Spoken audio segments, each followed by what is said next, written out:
गांव की बहन में। फूलमती काकी, अंजलि दीदी के लिए शहर से फोन आया है, जल्दी से भेजो दुकान पे, नहीं तो फोन कट जाएगा। हाँ हाँ बेटा, अभी भेजती हूँ।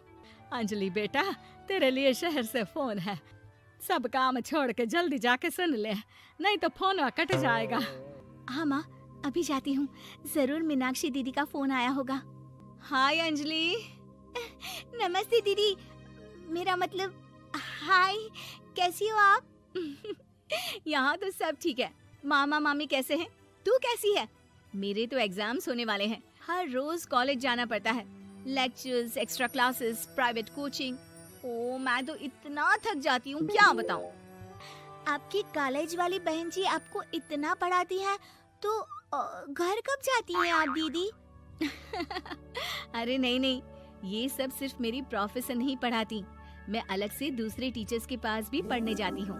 दीदी फिर तो आप बहुत थक जाती होगी ना, आप ना पैदल मत जाया करो, टांगा ले लिया करो दीदी। नहीं मेरी भोली बहन, ना मैं पैदल जाती हूँ, ना ही यहाँ टांगा मिलता है, मैं बस से जाती हूँ और थोड़ी दूरी के लिए रिक्शा ले लेती हूँ। सच्ची? वहाँ पर टांगे नहीं बस चलती है? वाह, वो भी हर रोज? हमारे गांव में भी बस आती है, दिन में 2 बार। यही तो खास बात है शहर की, यहाँ बसें पूरा दिन दौड़ती हैं सड़कों पर, और सिर्फ बसें ही नहीं, कार, स्कूटर और ट्रक भी, और तो और थोड़ी दूरी पर तो हवाई जहाज भी है, जहाँ से हवाई जहाज आसमान में उड़ते हैं। अच्छा दीदी, मैं फोन रखती हूँ, बुआ जी फूफा जी को मेरा नमस्ते कहना। हाँ माँ, हम लोग शहर में क्यों नहीं रहते? बुआ जी, फूफा जी और मीनाक्षी दीदी तो शहर में ही रहते हैं। अरे क्योंकि तेरे बुआ जी की शादी शहर में हुई थी, इसलिए बेटा। शादी से पहले वो भी तेरे पापा और दादा दादी के साथ गांव में ही रहती थी। तो फिर बा, मुझे शहर भेज दो ना, मैं भी शहर देखना चाहती हूँ। इतनी बार मीनाक्षी दीदी से शहर के बारे में सुन चुकी हूँ, अब मैं भी वहाँ जाकर देखना चाहती हूँ। बस आप मुझे शहर भेज दो। ठीक है, इस बार गर्मियों की छुट्टियों में कुछ दिन रह आना शहर, अपनी बुआ के घर। अब तो खुश ना? हाँ माँ, बहुत खुश। आप देखना मैं शहर जाके कितने मजे करती हूँ। अंजलि अगले दिन स्कूल जाती है और वहाँ अपने सारे दोस्तों को अपने शहर जाने की बात बताकर चिढ़ाती है। अरे श्रद्धा, शीतल, सरोज, तुम लोग इन गर्मियों की छुट्टियों में कहाँ जा रही हो? एकादशी वाले गांव के मेले में। हम तो दूसरे गांव में नानी के घर जाएंगे, उनका घर नहर के किनारे है, बड़ा मजा आएगा। हम इस बार कहीं नहीं जा रहे, बल्कि हमारे घर में रहने के लिए मेहमान आएंगे। और तू? अरे मेरा क्या है, मैं तो बस पास वाले शहर जा रही हूँ, अपनी बुआ जी के घर, वहीं रहूंगी कुछ दिन। तुम लोग चिंता मत करना, मैं चिट्ठी लिखूंगी तुम सबको वहाँ से। पापा मुझे तो चक्कर आ रहे हैं, जी घबरा रहा है। बेटा शहर आने की जिद भी तो तूने ही की थी, अब पहली बार बस में चढ़ी है तो यही होना था, भुगतो अब। अरे मामा जी, अंजलि, आप लोग आने से पहले बता तो देते, मैं लेने आ जाती बस स्टैंड तक। आओ आओ भैया, आओ बेटी अंजलि। माँ बुआ जी कैसे हैं वहाँ, और भाभी कैसी हैं? सब ठीक है, बस अंजलि जिद कर रही थी कुछ दिन आप लोगों के साथ रहने की, सो छोड़ने आ गया। दीदी आप मुझे शहर घुमाने ले जाओ ना, मुझे भी शहर देखना है।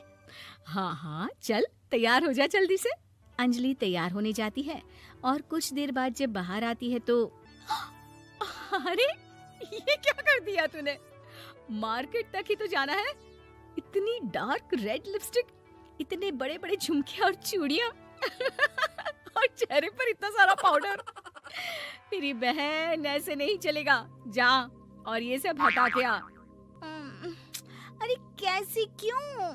मैंने शहर आने के लिए इतनी मेहनत से ये सब इकट्ठा किया था, और वैसे भी मैंने देखा है मोहल्ले की राधा काकी के टीवी पर एक फिल्म चल रही थी, उसमें हीरोइन ना ऐसे ही तैयार होकर जाती है घूमने। सब पता है मुझे, मैं तो ऐसे ही जाऊंगी दीदी।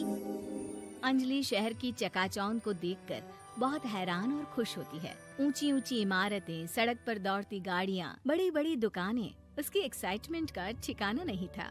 दीदी, ये छोटा सा कमरा सड़क के किनारे क्यों रखा है? इसमें कौन रहता होगा? ये कमरा नहीं, पीसीओ है, पीसीओ। यहाँ पर लोग फोन करने आते हैं, सिक्का डालकर। ओह, हमारे गांव में तो दुकान पे ही जाते हैं बात करने। अच्छा चल, तुझे रेस्टोरेंट में खाना खिलाने ले चलती हूँ। Excuse me, 2 plate noodles please and 2 Cola. Meenakshi को ऑर्डर प्लेस करते हुए अंजलि बहुत ध्यान से देखती है और थोड़ी ही देर में ऑर्डर लेकर वेटर आ जाता है और खाना टेबल पर रख देता है। अरे, ये लंबी लंबी सेवइयाँ खाते कैसे हैं दीदी? और इसके साथ कोई अचार, प्याज, मूली कुछ भी नहीं दिया, बस ये छोटा सा पेट खुजाने वाला दे दिया है। गांव में तो छोटे छोटे चावल ही होते हैं जो कि हाथ से ही खा लेती हूँ। अब इसे कैसे खाऊं दीदी? एक्सक्यूज मी, एक चम्मच प्लीज, और लिटिल प्याज और अचार और मूली और एक गिलास मट्ठा, वो बाद में। हाँ, अब ये सब सुनकर आसपास बैठे लोगों को हंसी आ जाती है। मीनाक्षी भी अपनी हंसी किसी तरह रोकने की कोशिश करती है और वेटर मुस्कुराता हुआ वहाँ से चला जाता है। अंजलि समझ नहीं पाती कि सब किस बात पर हंस रहे थे, लेकिन वो छिप जाती है। दीदी, मुझे लगता है कि मुझे इन सेवइयों को ऐसे ही खा लेना चाहिए, इसी पेट खुजाने वाले कांटे के साथ। एक काम कर, तू मुझे खाते देख, जैसे मैं खाऊं तो भी वैसे ही खा ले। ठीक है दीदी। अंजलि खाते खाते नूडल्स में सिरका ज्यादा डाल देती है, फिर ऊपर से नमक दानी से खेलते हुए काफी नमक भी अनजाने में छिड़क लेती है। अरे, ये क्या क्या खा लिया? अरे हाय हाय, कितना कड़वा है। पानी पानी, ये काला शरबत ही पी लेती हूँ। और जल्दबाजी में अंजलि जल्दी जल्दी कोला पी लेती है, जिससे उसके नाक में झंझनाहट होती है। दीदी, मुझे ले चलो यहाँ से। मैं ये सब शहरी खाना नहीं खा सकती। अब शर्म के मारे मीनाक्षी अपनी बहन को वापस घर ले जाती है और कहती है कि देख अंजलि, माना कि शहर और गांव एक दूसरे से बहुत अलग है, लेकिन इसका मतलब ये नहीं कि हमेशा शहर ही बेहतर हो और उस वजह से हमें वो सब करना पड़े जो हम नहीं कर सकते। शहर में सहूलतें तो हैं ही, पर चुनौतियां भी हैं। हम जहाँ भी रहें, हमें कभी अपने आप को कम या ज्यादा नहीं समझना चाहिए। और किसी भी नई जगह में ढलने में समय लगता है, उसके लिए तुम्हें दूसरों की नकल करने की कोई जरूरत नहीं है। बेटा, घूम लिया शहर या अभी और घूमना है? नहीं पापा, मैं अपनी गलती समझ गई हूँ। आप गांव ही ले चलिए मुझे।